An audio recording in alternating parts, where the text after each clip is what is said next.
بسم اللہ الرحمن الرحیم الحمدللہ رب العالمین والصلاة والسلام علی اشرف الانبیاء والمرسلین وعلی آلہ الطیبین الطاہرین۔ عزیزان محترم، یہ 16 نمبر والیوم میں ہم آپ کو ان اصولوں کے بارے میں بتا رہے ہیں کہ جو اصول اللہ سبحانہ وتعالی نے سورہ توبہ کی 24 نمبر آیت میں اپنے دل کو سلیم رکھنے کے لیے، اپنے دل کو پاک و پاکیزہ و باعفت رکھنے کے لیے ارشاد فرمائے ہیں۔ کیسے ہم اللہ کی محبت کو دلوں میں اجاگر کر سکتے ہیں، اللہ اور رسول کی محبت کو کیسے غالب رکھ سکتے ہیں۔ اگر کہیں بھی ٹکراؤ کی سچویشن پیدا ہو جو ہماری ڈیلی لائف میں پیدا ہوتی ہے، اس سچویشن میں ہم اللہ کی محبت کو کیسے مقدم کریں، پریفرنس دیں، رسول کی محبت کو کیسے پریفرنس دیں۔ آگے اگلی شیخ جو 5ویں نمبر پہ فرمایا وَعَشِيرَتُكُمْ، کہ تمہارا قبیلہ، تمہارا خاندان، تمہاری فیملی اگر تمہیں اللہ اور اس کے رسول کی محبت سے زیادہ محبوب ہے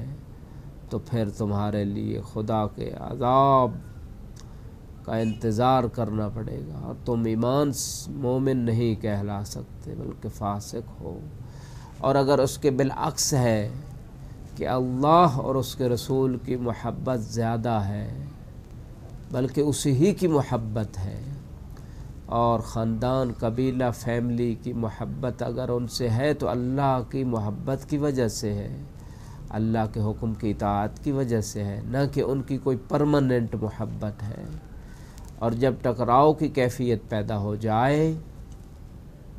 بہت سارے ایسے موارد ہیں، انسان فیملی سے، خاندان سے محبت کرے، یعنی ان کو ہدایہ دے، اللہ کی اطاعت ہے، اللہ کی محبت ہے، خاندان سے بھی محبت ہوئی، اللہ سے بھی محبت ہوئی، لیکن ان اللہ کے مقابلے میں نہیں ہے بلکہ اللہ کی محبت کی وجہ سے ہے۔ اللہ نے حکم دیا، اس لیے ہم ان کو ہدایہ دے کے ان کو خوش کر رہے ہیں، ان سے محبت کا اظہار کر رہے ہیں، ان کو گفٹ دے رہے ہیں، اس سے محبت بڑھتی ہے۔ فیملی کے تمام ممبرز کو مناسبات پہ یا اس کے علاوہ گفٹ دیے جائیں، یہ محبت بڑھانے کا طریقہ ہے۔ شریعت منع نہیں کرتی، شریعت تو اجازت دیتی ہے، لیکن اجازت اس دائرہ میں دیتی ہے جو خود شریعت نے مقرر کیا ہے۔ لہٰذا بہت سارے طریقے ہیں خاندان سے محبت کے۔ مثال کے طور پہ خاندان کے افراد اگر دین کو نہیں جانتے، ان کی دینی تربیت کے لیے ٹیوٹر کا انتظام کیا جائے، ان کی دینی تربیت کے لیے ایسے چینلز ان کو سجیسٹ کیے جائیں جہاں دینی تربیت ملتی ہے، نیٹ سے ان کے لیے لیکچرز کا انتظام کیا جائے، ایسی بکس فراہم کی جائیں جن کو وہ اسٹڈی کر کے خدا کی محبت میں آ سکتے ہیں۔ خاندان والوں سے محبت کے بہت سارے طریقے ہیں جو شریعت نے اجازت دی ہے، جن سے انسان اللہ اور رسول کی محبت کو اچیو کر سکتا ہے، حاصل کر سکتا ہے۔ اگر ان میں سے کوئی پریشان حال ہے اور انسان کے پاس مالی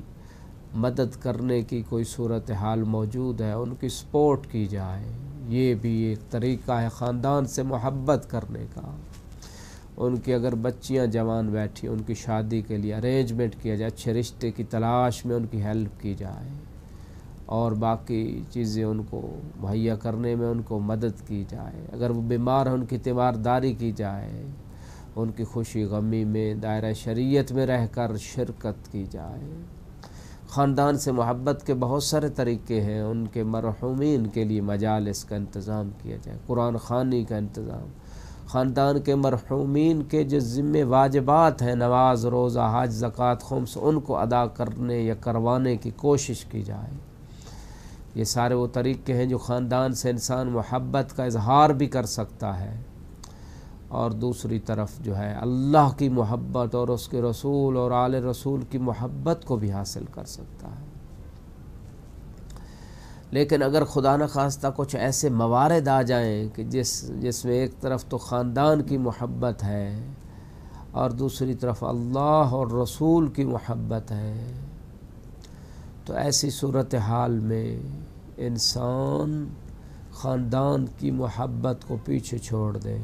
اور اللہ اور رسول کی محبت کو اپنا لے، اسی میں کامیابی ہے، یہی ایمان ہے، یہی دنیا و آخرت کی کامیابی کی چابی ہے۔ بہت ساری ایسی ایگزامپلز ملتی ہیں، مثال کے طور پہ شادی کے موارد میں جب خاندان والوں کی شادیاں ہوتی ہیں تو خدا نخواستہ اگر خاندان میں کوئی ایسے لوگ موجود ہیں جو شادی کے اوپر گانا بجاتے ہیں، گانا بجانا حرام ہے، الا کہ بعض جو ہے شادی کے گانے جو مستورات پردے میں بیٹھ کر جس میں نامحرم تک آواز بھی نہ پہنچے آپس میں پڑھ سکتی، وہ اور بات ہے۔ تو اگر گانے سے روکنے یا خدا نخواستہ مردوں کا ڈانس وغیرہ کرنا شرعاً جائز نہیں ہے۔ اس طرح مستور بھی کسی نامحرم کے سامنے ڈانس نہیں کر سکتی، حتیٰ شوہر کے حد تک بھی کچھ خاص حدود ہیں۔ بہرکیف اس میں جو ہے اگر ایسا کام وہاں ہوتا ہے شریعت کے خلاف ہے، نامحرم اور محرم ایک دوسرے کے سامنے ظاہر ہوتے ہیں اور میک اپ کے ذریعے عورتیں مردوں کے سامنے جاتی ہیں، وہاں پردے کا کوئی ارینجمنٹ نہیں ہے، یا آپ اپنے پردے کا خیال نہیں رکھ سکتے، تو اس میں پہلے حق یہ ہے عزیز و اقارب کا ان کو نصیحت کی جائے کہ ہمیں اللہ اور رسول اہل بیت کو راضی کرنا ہے۔ اگر ہم اپنی شادیوں کو کامیاب کرنا چاہتے ہیں، ہمارے آئندہ نسلیں اور ہمارے گھروں میں ہم خوشیاں دیکھنا چاہتے ہیں، تو پھر ہم اللہ و اہل بیت کو خوش کریں۔ اگر ہم ان کو ناراض کر کے خوش ہونا چاہتے ہیں تو پھر ہم کبھی خوشی نہیں دیکھ سکتے، ہمیں خوشیاں نصیب نہیں ہوگی، ہمارے گھروں میں ناچاکیاں پیدا ہوں گی، طلاقیں ہوں گی، ہمارے گھروں میں ممکن اولاد نہ ہو، ہمیں رزق کی پریشانیاں ہو جائیں۔ پہلے ان کو پیار و محبت سے نصیحت کی جائے، یہ ان کا حق ہے۔ اگر وہ پھر بھی باز نہیں آتے تو اب ٹکراؤ ہوا ہے، اللہ کی محبت ایک طرف ہے، اللہ کے رسول اہل بیت کی محبت ہے، اور دوسری طرف رشتہ داروں کی محبت ہے، چاہے جتنے قریبی رشتہ دار ہی کیوں نہ ہو۔ کہا جائے ہم نے آپ کو نصیحت کی، ان کو بتایا جائے ہمیں اللہ اور رسول اہل بیت کی محبت اجازت نہیں دیتی کہ ہم ایسے پروگرام میں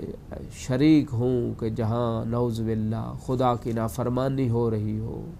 ہمیں اللہ کی محبت عزیز ہے، ہمیں رسول کی محبت عزیز ہے۔ رسول نے اپنی بیٹی کی شادی کیسے کی تھی، ہم ویسی شادی چاہتے ہیں، اس طرح ارینجمنٹ کے، اس طرح لوگوں کو کنوے کیا جائے۔ ایسا یہ وہ مورد ہے کہ جہاں ٹکراؤ پیدا ہو جاتا ہے، اللہ اور رسول اہل بیت کی محبت اور دوسری طرف لوگوں اور خاندان والوں کی محبت ہے۔ اور بہت سارے ایسے موارد ہیں، مثال کے طور پہ بچی کے رشتے کا مورد آتا ہے، خاندان والوں کی مرضی ہے کہ فلاں جگہ رشتہ ہو، اللہ رسول اہل بیت یا اس بچی کے لیے مناسب یہی ہے کہ کسی اور جگہ رشتہ ہو،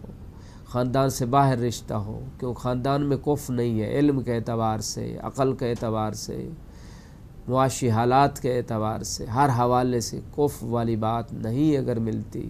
ایک طرف خاندان کی محبت، دوسری طرف اللہ و رسول کی محبت، یہاں بھی ٹکراؤ کیفیت میں مومن آدمی اللہ و رسول کی محبت کو اپنا لیتا ہے۔ اسی طرح بہت سارے ایسے موارد آتے ہیں ہماری فیملیز میں کہ جہاں ہمیں چاہیے کہ جب ٹکراؤ کی کیفیت پیدا ہو، خاندان والوں کو نصیحت کریں، اللہ کی اطاعت کی طرف بلائیں، اگر وہ آ جائیں تو ہم کامیاب ہو گئے، اگر نہیں آئے تو پھر اللہ اور رسول کی محبت کو مقدم کرنا چاہیے خاندان والوں کی محبت کے اوپر۔ ابو طالب علیہ السلام ابرز مثال ہیں، ایک طرف خاندان تھا، دوسری طرف رسول اور اللہ کی محبت تھی۔ 3 سال شیب ابی طالب میں بھوک پیاس خوف اور سب کچھ برداشت کر لیا، لیکن اللہ اور رسول کی محبت کی وہ ترجیح دی اپنے خاندان والوں کی محبت کے اوپر۔ ایمان ابو طالب پہ کروڑوں سلام، وآخر دعوانا الحمدللہ رب العالمین۔ السلام علیکم ورحمۃ اللہ وبرکاتہ۔